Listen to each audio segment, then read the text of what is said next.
정기국회 마지막 본회의에서 국민의힘이 필리버스터에 나섰는데요. 시작부터 여야가 고성을 주고받다 정회가 선포되기도 했습니다. 한편 국무회의에서는 이재명 대통령이 종교단체가 위법한 행위를 하면 해산시켜야 한다고 말했는데요. 이동학 전 더불어민주당 최고위원, 강전혜 전 국민의힘 대변인 두 분과 자세한 이야기 나눠보겠습니다. 어서 오십시오. 안녕하세요. 네, 이재명 대통령 오늘 국무회의에서 종교의 정치 개입을 언급하면서 해산 방안을 검토하라고 지시했습니다. 최근에 통일교가 민주당 소속 정치인도 후원했다라는 의혹이 제기된 가운데 나온 발언이어서 주목이 됐는데 대통령실은 특정 종교를 겨냥한 것은 아니었다라고 선을 그었거든요. 어떻게 좀 들으셨어요? 이것은 뭐 사회적으로 형성되어 온 하나의 룰인 거죠. 그리고 그것이 헌법으로 드러나 있지 않습니까? 특히나 사단법인이든 재단법인이든 지금 문제가 되고 있었던 통일교 문제는 이제 종교법인일 겁니다. 예. 종교와 정치는 분명하게 분리된다라고 선언을 하고 있는 거거든요. 근데 그 부분과 관련돼서도 그걸 무시를 하고 정치 권력에 깃대어 본인들의 어떤 로비, 천하의 금은보화를 갖다 주면서 본인들이 하고자 했었던 이 민원을 성사시킨다던가 그리고 그러한 과정에서 불법 정치 자금을 조성하고 또 그걸 정치인들에게 주고 이러한 부분 자체가 헌법에서 분명히 막고 있는 그런 요소들인데 그런 부분들이 그냥 진행됐다라고 하는 것에 대해서 단순히 특정 종교만을 언급한 것이 아니고 전반적으로 그런 어떤 위법적인 또 탈법적인 그리고 헌법에 반하는 그런 행동들을 했을 때 법과 원칙에 따라서 이것은 엄중하게 대응해야 된다라고 하는 원칙론적 이야기인 것이고요. 어쨌든 이 과정에서 그것이 드러난 것이기 때문에 이것을 해결하지 않고 그냥 지나간다라고 하는 건 있을 수 없죠. 그럼 앞으로 또 이런 일들이 발생하게 될 거 아닙니까? 그래서 이런 부분들을 어쨌든 차제에 중지시키기 위해서라도 일벌백계 하자는 대통령의 뜻으로 이해가 됩니다. 예, 원칙적인 발언이다라고 말씀을 해주셨는데 관련해서 국민의힘 공권력으로 진실을 덮으려는 입틀막 시도다라고 비판을 했습니다. 공개적으로 겁박을 한 것이다. 민주당이 위기가 오자 이렇게 발언을 했어요. 그렇죠. 다만 저는 조금 다른 결로도 볼 수 있겠다 생각을 하는 게요. 예. 이 상황에 있어서 통일교가 이재명 대통령 당시 후보에게도 윤석열 후보뿐만이 아니라 이재명 후보 측에도 관여가 되어 있었다라는 이야기들이 지금 나오고 있는 상황입니다. 그렇기 때문에 이재명 대통령 입장에서는 앞으로 민주당에 대해서도 수사는 피할 수가 없을 것으로 보이고 그것이 대통령실까지 겨냥하는 것을 미리 차단하고자 이런 이야기를 한 것은 아닐까라고 생각을 하는데요. 이재명 대통령은 그동안에도 여러 가지 사법 리스크들이 있었는데 대장동 사건이라든지 이런 것들이 있어서 항상 본인은 몰랐었다라고 이야기를 하고 있습니다. 지금 상황도 똑같은 것이죠. 당시에 대통령 후보는 민주당에서 이재명 후보였습니다만 정진상 실장을 접촉을 했다라든지 이런 것들이 보도가 나오고 녹취들이 나오고 있지만 대통령 스스로는 아무런 관련이 없다라는 것을 강조하기 위한 부분들이 아니었을까라고 생각을 합니다. 근데 이러한 것들은 정교 분리라든지 이런 것에 대해서는 당연히 많은 국민들께서 공감을 하고 계시겠죠. 그런데 지금까지 말하자면은 특정 종교에 있어서도 정의구현 사재단이라든지 이런 데에서 좀 특정한 정당에게 유리한 발언들을 그동안에 많이 했었던 것이 아닌가라는 지적들이 나왔지만 그동안의 민주당에서 아무런 대응이 없었던 것, 오히려 함께하는 모습들을 보였었던 것도 사실이거든요. 그렇다면은 그동안의 태도와는 좀 다른 것이 아닌가라는 지적도 좀 겸허히 받아들여야 되지 않나 싶습니다. 결국에 이 사건은 통일교 사건에 있어서는 저희는 특검이 필요하다라고 보고 있는데 어쨌든 수사를 하는 과정에 있어서 대통령실도 피해가지는 못할 것이다라고 생각합니다. 네, 일단 김건희 특검팀은 어제 브리핑을 통해서 이첩을 하겠다라고 했습니다만 오늘 뉴스가 나왔습니다. 경찰 국가수사본부에 이첩을 결정을 한 것인데 이 의혹을 처음 인지한 시점으로 따지면 약 넉 달 만이 되겠습니다. 앞서 이재명 대통령과의 연관설도 말씀을 해주셨는데 수사 방향 어떻게 진행이 될까요? 글쎄요, 이제 국수본으로 넘어가게 되면 거기에서 수사가 될 텐데 저는 대통령까지 끌어들이는 건 약간 악의적인 시도라고 생각을 하고요. 이게 왜 그러냐면 이 과정에서 불법적으로 정치 자금이 조성이 됐다라고 한다면 그 부분은 당연히 밝혀져야 될 일이고요. 합법적으로 후원하는 것, 이런 것까지 문제 삼을 수는 없겠죠. 근데 그 과정에서 후원금을 받고 그 대가로 무언가가 갔다면 그거는 피할 길이 없죠. 민주당이라고 해서 이것은 민주당은 용서받아야 된다 이렇게 얘기할 수가 없잖아요. 그렇기 때문에 이게 국수본으로 넘어간 만큼 저는 객관적인 수사가 이루어질 수 있을 것이다 이렇게 생각을 하고요. 민주당 입장에서도 지금은 특검 수사가 진행되는 중에 지금 별건으로 이게 나온 거거든요. 그런데 민주당이 통과시켰던 법안에 별건으로 나온 사안도 수사할 수 있도록 되어 있어요. 근데 특검이 지금 사실상 거의 마무리 수준으로 가고 있는 중이기 때문에 그 부분까지 넓혀서 수사하기에는 무리가 좀 있었을 겁니다. 애초부터. 그렇기 때문에 이것을 국수본으로 넘겨서 거기에서 이제 차제에 좀 다룬다라고 하는 의미로 지금 해석이 되고 있는데 어쨌거나 잘못한 점이 있다면 민주당 역시도 이걸 피해가기 어려울 거다 이렇게 봅니다. 네, 그 일단 뭐 부분은요. 당내에서 뭐 정면 돌파해야 된다 이런 얘기도 나오고 있어요. 민주당의 상황 어떻게 보세요? 네, 지금 이 상황을 특검이 인지한 것이 지금 언론에 알려진 것만 해도 넉 달 전이다라고 하고 있습니다. 그러면 그때부터도 이미 충분하게 조사할 수 있는 시간이 있었던 것이 아닌가라는 생각을 할 수밖에 없고 네. 또 법을 개정을 해서 연장을 하지 않았습니까? 민주당 같은 경우에는 지금 3특검이 제대로 수사하지 못한 것들이 많으니까 2차로 추가적인 특검도 해야 된다라고 이야기를 하고 있습니다. 그러면 이 사건에 있어서도 특검에서 다시 다뤄야 되는 것은 아닌지 민주당에서 정확한 입장 정리가 필요하다라는 생각이 들고요.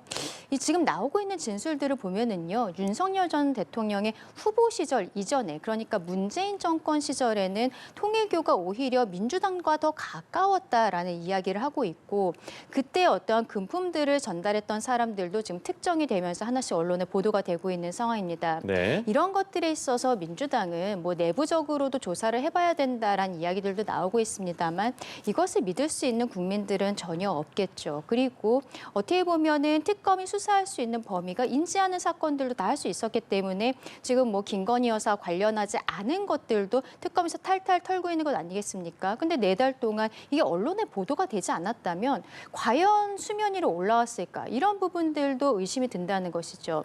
김건희 특검은 처음부터 뭐 양평고속도로 공무원께서 돌아가신 사건도 있었고 민준기 특검 스스로가 김건희 여사와 동일한 비상장 주식을 사서 그리고 상장 폐지 직전에 돈을 남겼다. 이런 의혹들도 그냥 뭉개고 지나갔어요. 그것을 보면은 이 사건도 언론에 크게 보도가 되지 않았으면 그대로 넘어가지 않았을까라는 생각이 드는 것입니다. 특검을 특검해야 되는 이유들이 싸고 넘치고 있다라고 생각합니다. 예. 이런 가운데 조금 전에 나온 이 보도에 의하면 관련 수사보고서에 이름이 등장했습니다. 전재수 해양수산부 장관의 의혹이 제기가 되고 있습니다. 통일교를 포함한 어떤 금품도 받은 사실이 없다는 주장인데 현금을 포함해서 이 명품 시계 2점을 받았다라는 내용이었거든요. 관련 기사 좀 파장이 커질 것 같거든요. 어떻게 보셨어요? 그러니까 이것을 근거한다면 그것을 뒷받침하는 뭔가가 있어야 될 겁니다. 네. 지금 전재수 장관, 현직 장관으로 해양수산부 장관으로 지금 국민들을 위해서 열일을 하고 있는 그 와중에 지금 이런 보도가 이제 터진 건데 본인도 곤혹스러울 것 같고 아니나 다를까 본인이 SNS 계정에 일절 통일교를 포함해서 자기가 정치하는 이 기간 동안 그 누구로부터도 금품을 받은 적이 없다라고 이제 명확하게 밝히고 있거든요. 네. 그래서 어찌됐건 수사 과정에서 이 부분에 대한 진술이 이제 뭐 특검에서 확보가 된 것이고 그렇기 때문에 아마 이 사실 여부를 실제 있었는지 없었는지에 대한 조사는 불가피할 것이다 이렇게 생각을 하고요. 다만 이 부분이 그냥 확정적으로 보도되거나 확정적으로 뭔가 이렇게 단정지어가지고 뭔가 정치적 공격으로 이게 삼을 만한 일은 아니다라고 이제 저는 생각을 합니다. 예. 그렇기 때문에 지금 이 과정이 민주당 스스로도 사실은 곤혹스러운 측면들이 있지만 이렇게 어찌됐건 의혹이 보도되고 있는 바에 있어서는 충분히 조사에 응할 필요가 있다라고 생각이 들고 특히나 이것은 뭐 금품을 줬냐 안 줬냐의 문제뿐만 아니라 실제로 통일교로부터 뭔가 금품을 받았다면 전재수 의원이 이미 공개적으로 의정 활동을 하시는 분인데 이 뭐 정치하는 과정에서 법안이 제출됐다거나 뭔가 그거를 뒷받침할 만한 정황 같은 것들도 분명히 있을 겁니다. 네. 그럼 이제 그렇게 될 경우에는 실제로 의심의 농도가 더 짙어지겠지만 그런 게 나오지 않는다라고 한다면 실제로 저 진술만으로 모든 것을 다 사실로 만들 수 있느냐 그 부분에 대해서는 약간의 뭐 여지가 남지 않겠죠. 그런 측면에서 좀 더 지켜보면서 사태를 좀 대응해 나가야 되는 것이 아닌가 싶습니다. 예, 말씀하신 대로 사실관계 확인이 더 필요해 보이는 사안입니다만 현직 장관인데다가 내년도 차기 부산시장 후보로 거론되고 있는 인물인 만큼 파장이 좀 예상이 됩니다. 그렇죠. 전재수 장관 같은 경우에는 부산을 지역구로 하고 있고 또 산업은행 이전이라든지 해양수산부를 부산으로 이전한다든지 이런 것들에 있어서 앞서면서 부산시장을 염두에 두고 있는 것이 아니냐라는 이야기들이 나오고 있기 때문에 네. 민주당 입장에서는 전재수란 이름이 오르내리는 것이 더 부담스러울 수 있다라고 생각을 합니다. 그런데 이게 지금 보도를 보면은 단순한 주장을 넘어서서 이미 그 명품 시계 두 점에 대해서도 어느 브랜드인지 특검에서는 특정을 하고 있다라고 하고요. 그리고 메모라든지 이런 것들도 있다라고 나오고 있습니다. 이게 어떻게 보면은 권성동 의원이 구속됐을 때의 상황과 좀 비슷해 보이는 부분들이 있거든요. 본인은 모든 것에 대해서 부인을 하고 있었습니다만 결국에는 영장이 발부가 되어서 지금 구속 상태로 재판을 받고 있는 것 아니겠습니까? 전재수 장관 같은 경우에도 비슷한 상황으로 흘러갈 수 있겠다라는 생각이 좀 드는 부분들이 있고요. 민주당 입장에서는 이게 어디까지 갈지 모르기 때문에 특히 윤영호 지금 피고인 같은 경우에는 내일 재판에 있어서 본인의 입장을 조금 더 밝히겠다라고 이야기를 하고 있어서 핵폭탄급의 어떠한 발언들이 나올 수도 있겠다라고 생각을 합니다. 여기에 대해서 저희 국민의힘에게 특검으로서 대응을 했던 것처럼 똑같은 기준을 본인들에게 대야 된다라고 말씀드리고 싶습니다. 네, 알겠습니다. 주제를 좀 달리해 보겠습니다. 국회에서 현재 필리버스터가 진행 중인데요. 필리버스터 첫 주자로 나선 나경원 의원이 발언을 하고 있는데 앞서 구원식 국회의장이 필리버스터에 나선 나경원 국민의 의원을 제지하면서 본회의에서 공방이 벌어졌습니다. 2시간 만에 정회가 되기도 했고 현재 또 발언을 이어가고 있는데요. 먼저 관련 발언 듣고 대담 이어가겠습니다. 아직까지 처리하지 못한 민생 법안들이 많습니다. 민생 법안은 우선 처리되어야 합니다. 민생 법안에 대해서 필리버스터를 할 수밖에 없느냐? 그 이유는 앞으로 이제 사법 파괴나 헌법을 파괴할 그런 민주당의 악법들 때문이다 하는. 네, 이 가맹사업법 개정안이 상정된 이후에 나 의원이 필리버스터 진행을 하고 있었는데 관련 내용이 아니다라는 우의장의 지적으로 무선 마이크가 동원되는 공방도 있었고요. 정회가 됐지만 지금 또 속개하고 있습니다. 정말 남은 임시국회에서도 이런 여야 간의 대치가 이어질 것으로 예상이 되는데 현재 상황 좀 어떻게 보고 계세요? 저는 표피적으로 그냥 여야가 다툰다라는 문제가 아니고요. 예. 이미 계엄 이후에 탄핵, 체포 이런 과정에서 수많은 것들을 방탄해왔지 않습니까? 그렇기 때문에 헌법 바깥으로 뛰쳐나간 국민의힘의 상황이 아직 헌법 안으로 들어오지 않은 상태입니다. 그렇기 때문에 국회에서의 존중이라든가 이런 것들을 하려고 노력은 합니다만 네. 실제로 본인들이 어떤 잘못했던 것들을 덮기 위해서 여당이나 혹은 정부가 하려고 하는 것을 계속해서 발목 잡는 모습으로 이것이 정쟁화되고 있다. 우리도 오염됐지만 저들도 오염됐다. 이러한 인식을 좀 덮어 씌우기 위한 그런 행동들을 지속하고 있는 것이 아니냐 이런 생각이 들고 오늘도 나 의원이 이 국회 본회의장에 들어오면서 필리버스터를 하기 위해서 오는데 국회의장에 대한 인사를 안 하시더라고요. 그러면 국회의장은 단순히 본인이 인사받기 좋아서 그러는 게 아니고 국민에 대한 국회 대표자에 대한 예의를 갖추는 거거든요. 사회를 보시고 계시는 국회의장님을 향해서 인사를 하라는 게 아니고 네. 국민들을 향해서 그렇게 하라는 겁니다. 그러면 그러한 태도를 가지고 실제로 가맹사업법에 관한 얘기를 해야 되잖아요. 근데 저도 저 영상을 계속 봤지만 네. 처음에 5분 내내 국회의장이 기득권을 갖고 있고 왜 인사 안 하냐고 나한테 뭐라고 하는 그런 이야기들로 시간을 다 보내고 있더라고요. 그리고 한 번 정도 더 기회가 됐으니까 또 5분 내내 그런 이야기들을 계속 줄창하시더라고요. 그러다 보니까 우리 국회법 106조에 보면 필리버스터를 할 때는 실제로 그 내용에 관한 이 내용 외에 다른 내용을 얘기하지 못하게 되어 있습니다. 그러면 사회를 보는 국회의장 입장에서는 그 부분에 대해서 경고, 주의 조치를 할 수 있고 또 계속 그렇게 주의를 줬음에도 불구하고 지속적으로 한다면 사실은 이건 국민을 설득시키기 위해서 이 야당에게 어찌면 필리버스터라고 하는 것은 매우 좋은 설득의 기회장인 것인데 네. 이것을 그냥 여당과 이 정부를 비난하는데 그냥 본인들의 논리를 동원하는 어떤 그런 기회장으로 활용한다는 것은 오히려 국민들에게 있어서는 이거는 눈살을 찌푸리게 할 수밖에 없는 일 아니냐. 그래서 법과 원칙에 따라 국회의장께서 저는 그런 조치를 잘 취하셨다 이렇게 보고요. 국민의힘도 그러한 태도를 좀 빠르게 바꾸고 본인들이 잘못했었던 부분들에 대해서 사과, 성찰, 반성 이런 것들을 토대로 해서 다시 헌법 안으로 들어오려는 노력이 먼저 전제되어야 된다 이렇게 생각합니다. 네, 우원식 의장도 국회법 해설집을 읽으면서 설명을 하고 마이크를 끈 이유에 대해서 계속해서 이제 공방이 이어지는 모습, 또 정쟁화하고 있다라는 지적까지도 있었습니다. 국민의힘 입장 들어볼까요? 그런데 이것은 야당에 대해서 완전한 입틀막이 아닌가라고 생각을 합니다. 마이크를 끈다는 것은 완전히 대화의 상대로서 인정하지 않겠다라는 모습이 아닌가 싶고요. 우원식 의장 같은 경우에는 민주당 출신이지만 의장을 하는 동안에는 당적을 가질 수 없도록 하는 이 법의 취지에 대해서 한번 생각해 보셔야 되는 것이 아닌가 생각합니다. 네. 오히려 지난번 비상계엄 해제 표결 과정에 있어서 우원식 의장에게 많은 국민들께서 지지를 해주셨던 것은 그 급박한 상황에 있어서도 절차라든지 이런 것들을 숙고하면서 지켰던 어떤 듬직한 모습이 있었기 때문이거든요. 그런데 오늘 보니까 그냥 민주당 출신 국회의원이었던 분이 맞구나라는 생각을 할 수밖에 없는 것입니다. 나경원 의원 같은 경우는 가맹사업전법에 대해서 이게 패스트트랙으로 올라온 것이니까 국회의 관행이라든지 절차에 대해서 먼저 문제 제기를 하기 위해서 이 이야기들을 꺼냈던 거예요. 그 이야기를 하고 있음에도 불구하고 계속적으로 발언을 제지를 하고 이러한 모습들은 저희 국민의힘에서는 추미애 의장 같다. 그래서 뭐 우미애 이런 이야기들도 했습니다만 물론 국민들께서 보시기에는 굉장히 눈살을 찌푸릴 만한 상황이라고 생각을 합니다.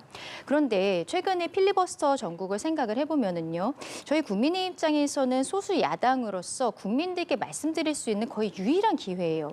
그런데 지금도 24시간밖에 안 되어 있는데 과거에는 국회에서 조금 더 길게 야당에서 이야기할 수 있도록 배려를 해줬지만 지금은 24시간 30분 정도 지나면 바로 의결로서 중단을 시키고 의결을 하고 다음 안건으로 넘어가고 이런 폭력적인 모습들을 여당에서 보여주고 있습니다. 근데 이것조차도 못하겠다라면서 필리버스터도 60인 이상이 제적을 해 있어야만 할 수 있도록 이렇게 법안을 개정하겠다라고 또 이야기를 하고 있어요.